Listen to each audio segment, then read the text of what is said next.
Hi everybody, hope you're having a great day. I've been exploring the garden and looking for things to sketch, and I came up with this in Tayasui. So let's get into it.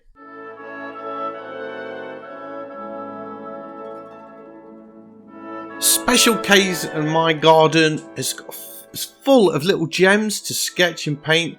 Here we've got a little rhubarb patch that's planted in a pot. It's only been there about a month, but it's coming on really great.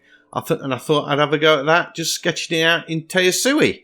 I'm really pleased that this garden's got so much going off, because I kind of worked through all of the photos that I've taken on trips away to Whitby and so on. So it's nice that there's just these little gems all over the place for me to sketch. This one I thought was a bit complicated, so I sketched it out on a layer first, just in pencil. And then I thought I was going to add some really bright colour. So I took like the ink brush and put some colour on. I didn't want to do the old thing in colour, just a little bit. So I coloured in the watering can and that little sort of privet edge in the foreground. And the idea was it was going to be an ink drawing, very loose, with just this little splash of bright colour.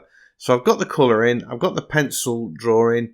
That's going to disappear. I will delete that layer when I've finished the black, or I'm getting close to finishing the black. And then I use the inking brush to do the drawing.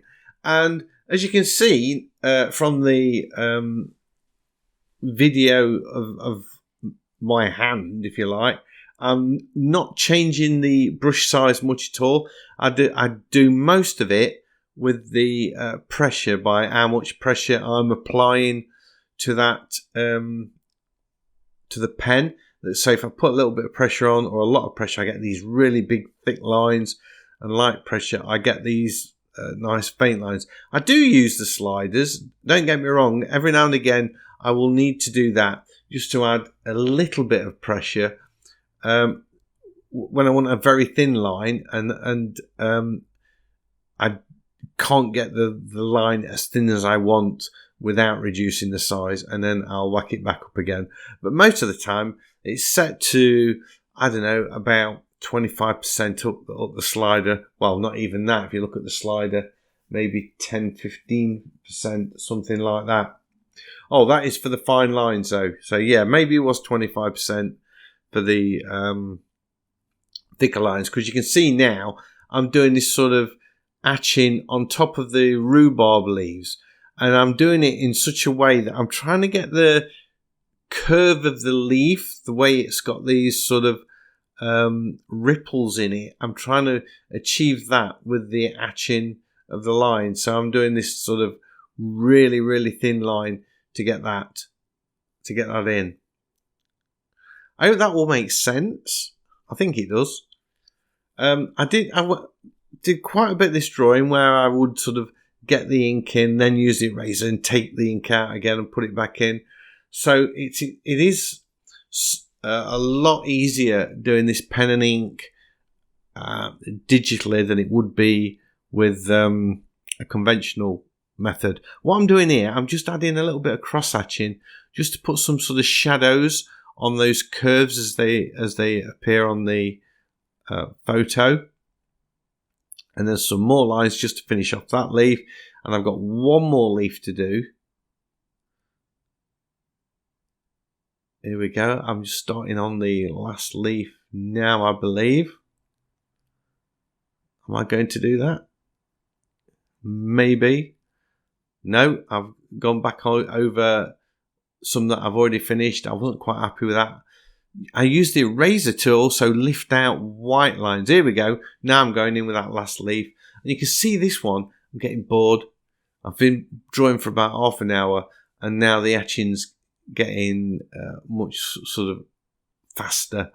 So I think if I was to do some sketching like this, the sketches that come later will be better, because I've loosened up. It was a bit tight. The first part of the drawing's a little bit tight, and now I've really loosened up because I've got the speed going and the lines are flowing, and that tightness has gone. I've decided to rub some of that leaf out. There we go.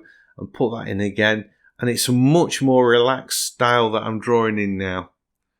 So that's why you sketch, because it's practice. It's all about sort of developing the skills and practicing and just getting better all the time. Notice I took out the yellow. I didn't like the yellow.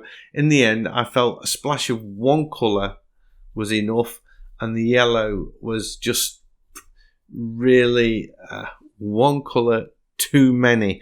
I do like the green. I do think it adds a little bit of something to it. And then now I'm just using the eraser to lift out a few lines, put a few highlights on the leaves, and then just putting a few more finishing shadows on it. And there we go, the rhubarb patch. I hope you've enjoyed this video. If you have, big thumbs up as always, much appreciated. And if you're new to the channel, please consider subscribing, because I've got lots of videos like this and I would love to be sharing them with you. So hopefully I will see you all in the next one. Bye!